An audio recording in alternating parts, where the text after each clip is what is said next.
Hello my friends, John LaRuffa here with another straight up solo, and in this episode we're going to take a look at Cyberion, this little guy from the Oniverse. Let's go ahead and see how it plays. Okay folks, and as usual, please like and subscribe to my YouTube channel if you haven't done so already, and if you have, I really do appreciate it. Thank you so much. So what you see here is about halfway through a game of this with the BabyBot expansion, if you will, or extension, or how you want to look at it, in play.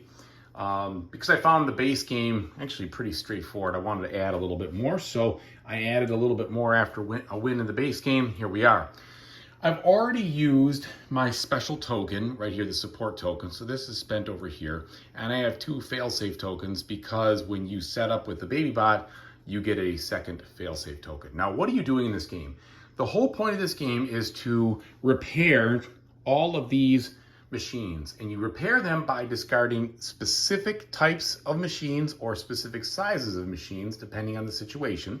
For instance, this one says in order for it to be repaired, I have to discard 3 size 4 machines, and here I have 1 size 4 machine, so that's not going to help.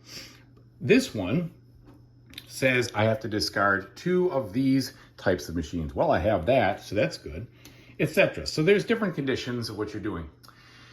And basically what you can do on your turn is you can discard cards to repair the machine. When you do that, you're going to set the machine off in this repaired pile, and you can spend those repaired cards for upgrades on these ability tracks over here. And the abilities are triggered when you discard a card but decide to do the ability instead. When you do that, you put the card in the discard pile and you activate the ability based on the level of token it's in. So they all start locked at the beginning, but as you start discarding cards, you then upgrade those abilities to put them in play and then make them do stuff. And what do they do? Well, I'll describe them here in just a second. The wrinkle with the BabyBots is that you have to match 2 machines of the exact same type that equal 5. So like a 2 and a 3 or a 1 and a 4, they have to be put together. And if you have that, then you can take the BabyBot out of this little row here and shuffle those two, the BabyBot along with the 2 cards you used, back into your deck. And when the BabyBot comes up, like it did just here, you can spend that for a free bonus upgrade on your tracks, which I think is pretty cool. You have basically 2 times through this deck to win the game, and if you don't, you automatically lose. Once you've drawn all your cards here and you need to draw more, you have to flip over this battery, and when you flip it over, you take all the cards in the discard pile, shuffle them together, and then continue to play. But if your discard pile runs, or your draw deck runs out again and you haven't repaired all the machines, then you lose. Also, if you fail to repair a machine on your turn, you have to discard a fail-safe token. And if you don't have any of those to discard, you also automatically lose. At the end of your turn, not even at the end of your turn, the moment you have repaired every machine and there's nothing left to draw and there's nothing left in this machine repair area, then you win, okay? So you're working with 5 cards in your hand, and the hand is basically this row right here. But you also will have some cards that you can put in your stock with these, and these cards allow you to keep any number of cards, up to 5 cards in your stock. Or you can play these siren cards, and those let you draw cards into this flash area, and you can use these for 1 turn and 1 turn only, and then they get discarded, unless you're able to put them in your stock. And you can use these to, like it shows here, take cards from the flash area or your hand area and put them in the stock. So the abilities that you can do, like I said, you can discard one of these siren cards to take a card from the top of your deck, put it up here, and the more higher the level, the more cards you pull. You can stock cards, like I said with this one. Same thing, the higher your level, the more you can stock. You can look for the cycling cards, and in this case, the first one you open up, the first level, you can search the discard for any specific cycling card you want, put on the top of your deck. The second one, you can search for any card you want, put it on the top of your deck.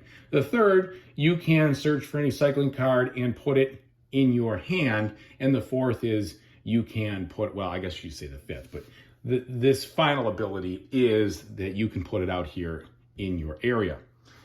With this reveal card, you get to look at the top card of your deck and you get to put it in your hand. With this one, you get to look at the top 2 cards of your deck. I'm sorry. So you can either put it in your hand or you can put it down below on the bottom of your deck. Here you get to look at 2 and do that. 1 on the top, 1 on the bottom. Here you look at 3, here you look at 5. So that helps you kind of look deeper into your deck and maybe put things you don't really need right away on the bottom. And then finally, this one, when you play these cards, you get to ignore one of the requirements on the bottom of here, so which can be very helpful, but you have to discard a specific number of cards from your deck into your discard.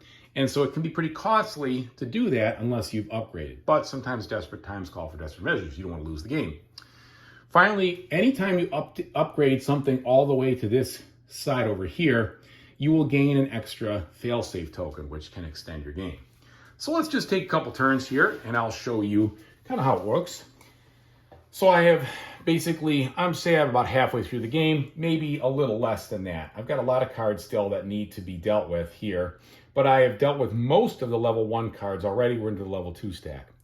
First thing I'll do is play this baby bot, and that allows me, and when you play a baby bot like this, you will then put him out of the game so you don't get to play it again. But that allows me to do that upgrade. Now he's out of the game, he's fine.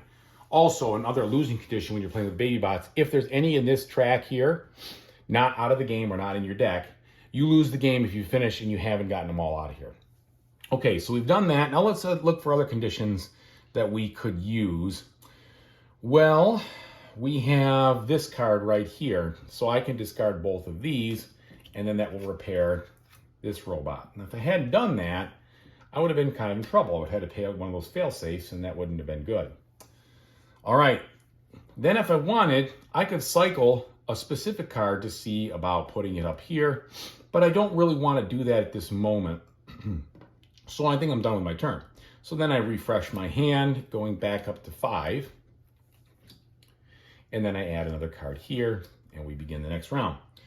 So now I have a card that says equal. These are identical cards. Well, I almost drew some identical cards. However, one of my little skills that could help me there would be this. Now you can look through your discard at any time, thank goodness. And so these cycling ones help for that pretty easily. Here's a 3. So I can go ahead and use this ability to take this 3 out of the discard pile, put it on the top of my deck for next time. Now that's gonna be good for next time. It's not gonna help for now. So what else can we do? Well,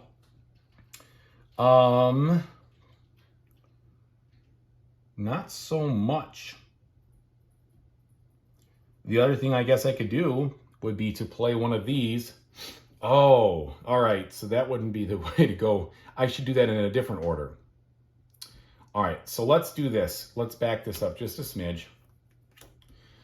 Let's go ahead and play this 5. And that lets me ignore one of the requirements on any of these. So in doing that, does that help? Yes, it does, because I have a 1, a 3, and a 4. I'm going to ignore the requirement for the 2, okay?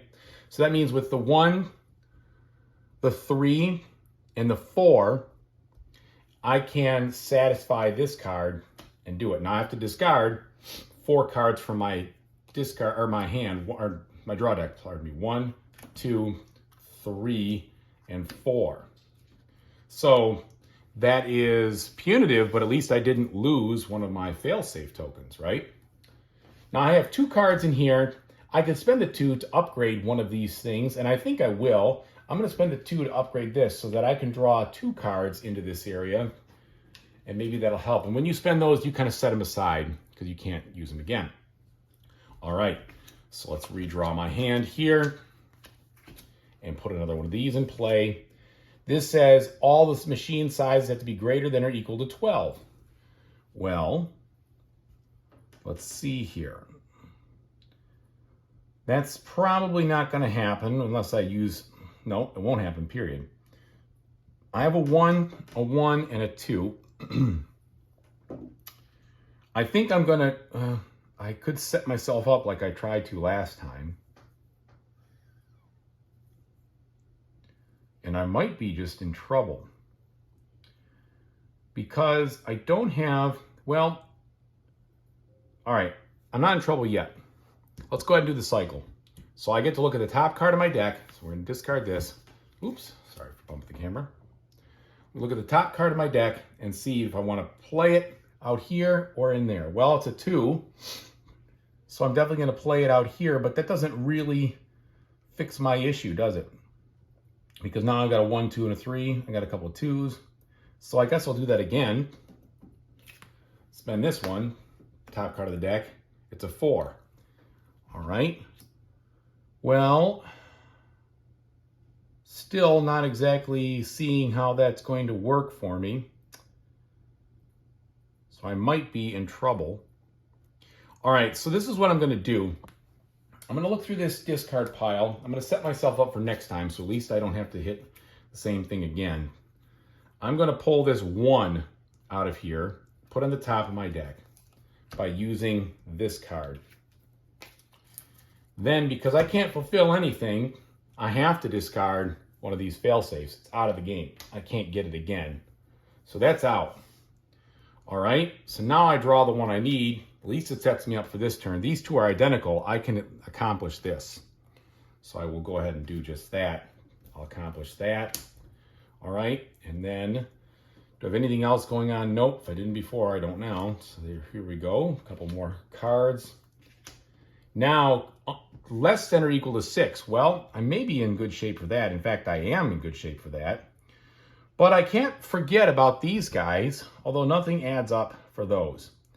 So I have a couple of 2s. So what I could do is I could go 1, 2, 3, 4, 5, 6, which is what I will do. So I'll do that, discard these, and then that will let me set this aside. All right, now I have 2 for the upgrade, which is good. If I could ever play these, we'll see if I'll be able to play them. But there we go, we can put that over there. So you see, this game goes pretty quickly. It's not too difficult to understand or puzzle through. All right. So I've got some 2s, I've got a 5, a 4, which is kind of nice. So 5, 4. Let's see. That'd be a 9, 10, 11.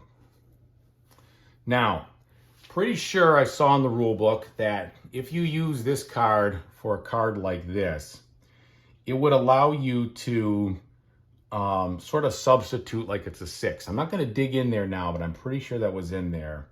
So let's play it like that's true to keep things moving. So I would basically use this and pretend like I've done a 6 there. So then that would be 10.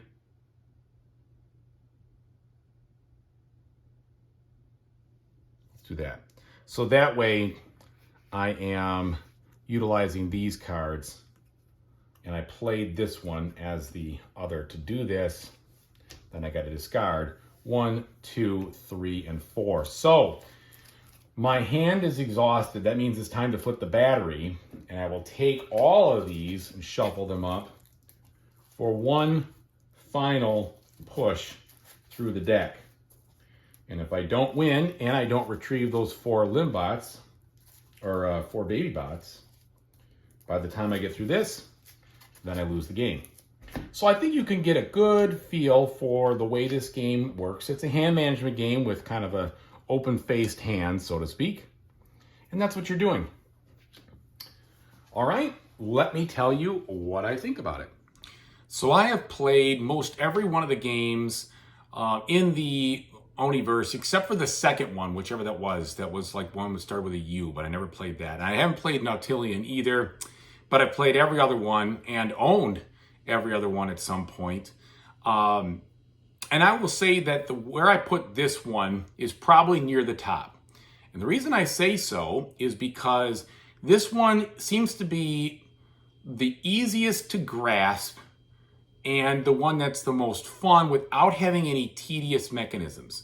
So I think that's part of it. All the other games had some mechanism that I found a little bit tedious, whether it was like multiple shuffling or there was a little bit of nuances that were kind of annoying to remember and you couldn't pick it up and play, or ones that were maybe almost too much of a, I don't know, like I wouldn't say a brain burner, but I would get myself into kind of a lock where you could see, I think I'm doomed, but I can't quite tell. Yeah, I'm probably going to lose this. Like Stellarion, I felt like had that feel. You could almost feel like there was no hope, but you hadn't finished the game, but you still had to go through it and keep on chugging. And I should give that one a little bit more play. It's still in my collection. I haven't mixed in all the expansions on it. I've mixed in a couple, but not all of them. And then, the other one was the Arion, I think it was, that had a lot of dice rolling, which was fun, but it was dice rolling, so you could only do so much. I mean, there was a good strategy to deal with, but you were still at the mercy of the dice. This one with the hand management, I think, provides just a lot of fun. It's a good puzzle game. I found the first run through with just the basic mode, I beat it on my first try, which is kind of a letdown, but I've subsequently found it's much harder and more fun to put in some of the expansions, like I just showed in my video here with the baby bots. That gives you something else to think about, something else to look for, and doesn't make it as quite as straightforward. And I think that's just what you need in this game, is one of those. I do like the fact that you get to upgrade those abilities, and that the ability takes away a card that you could be playing for a repair action. So all of it is nicely folded into a cool little solo puzzle, which I enjoy. There's still some of the expansions that I haven't mixed in yet, but I'm sure they'll either add difficulty or complexity or a little bit of both.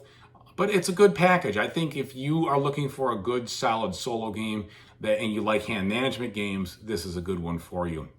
And I think it's probably one of my favorites out of all the ones I've played. And like I said, I've played them all. So this is it even could be my favorite. We'll see how it goes. I like the original a lot. The only problem with that one was the constant shuffling. So I have the app, and I like to play it on the app, and that's fun because I don't have to shuffle on the app. So either way, I really do hope that this was informative and it helped you kind of feel out this game and see what kind of game it's like. The only action I really didn't demonstrate was the siren one, but you get the idea there. You draw the cards and it comes out and it's temporarily available for you, but if you don't use them, you lose them. Or if you don't stock them, you lose them. So it's good and it's bad, it all depends. And I do like the feeling like, well, desperate times call for desperate measures. I better do something, otherwise I'm gonna have to spend one of my failsafe tokens.